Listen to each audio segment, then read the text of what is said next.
Hello everyone, welcome back my one more mini vlog. ಇದು ಬಂದು March 5 ಗುರುವಾರದ mini vlog ಆಗಿರುತ್ತೆ.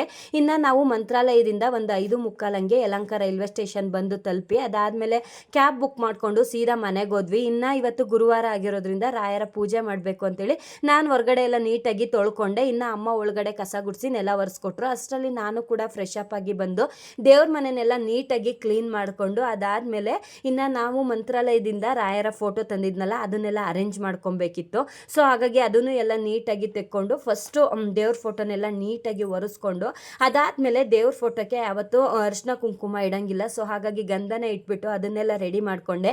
ಇನ್ನು ನಮ್ಮನೆ ದೇವ್ರ ಮನೇಲಿ ಸಿಕ್ಕಾಬಟ್ಟೆ ಫೋಟೋಸ್ ಇರೋದ್ರಿಂದ ಸ್ವಲ್ಪ ಜಾಗನೂ ಕಮ್ಮಿ ಇತ್ತು. ಸೊ ಹಾಗಾಗಿ ಹೊಸ್ದಾಗಿ ವಾಲ್ ಉಕ್ನ ತರಿಸಿದೆ. ಅದನ್ನೆಲ್ಲ ನೀಟಾಗಿ ಅರೇಂಜ್ ಮಾಡಿಕೊಂಡು ಫೈನಲಿ ರಾಯರ ಪೂಜೆನೆಲ್ಲ ಮುಗಿಸಿ ಅದಾದಮೇಲೆ ಟಿಫನ್ ಮಾಡಿ ಸಮೀಕ್ಷೆನ ಸ್ಕೂಲಿಗೆ ಕಳಿಸಿ ಇನ್ನು ಹಸ್ಬೆಂಡು ಕೂಡ ಡ್ಯೂಟಿಗೆ ಹೋದ್ರು. ಅದಾದಮೇಲೆ ನಾನು ಸ್ವಲ್ಪ ಮಿಷಿನಿಗೆ ಬಟ್ಟೆ ಹಾಕಿದ್ದೆ. ಸೊ ಹಾಗಾಗಿ ಅಮ್ಮ ನಾನು ಮೇಲ್ಗಡೆ ಹೋಗಿ ಬಟ್ಟೆನೆಲ್ಲ ಒಣಗಾಕಿ ಬಂದು ಸ್ವಲ್ಪ ಹೊತ್ತು ರೆಸ್ಟ್ ಮಾಡಿದ್ವಿ. ಅಷ್ಟರಲ್ಲಿ ಸಮೀಕ್ಷೆ ಬಂದು ಅದಾದಮೇಲೆ ಕಾಫಿ ಎಲ್ಲ ಮಾಡ್ಕೊಂಡು ಕುಡಿದು ಇನ್ನು ಹಾಗೆ ಸ್ವಲ್ಪ ಹೊರಗಡೆ ಸುತ್ತಾಡ್ಕೊಂಬರೋಣ ಅಂತ ಹೇಳಿ ಬಂದ್ವಿ. ಇಲ್ಲೇ ಹೂವಿಂದು ತೋಟ ಎಲ್ಲ ಇತ್ತಲ್ಲ, ಸೊ ಹಾಗಾಗಿ ಅದೆಲ್ಲ ನೋಡ್ಕೊಂಬರೋಣ ಅಂತ ಬಂದಿದ್ವಿ. ಸೊ ಅದನ್ನೆಲ್ಲ ನೋಡಿಕೊಂಡು ಮನೆಗೆ ಹೋದ್ವಿ. ಇದಾಗಿತ್ತು ಇವತ್ತಿನ mini vlog. Thank you for watching.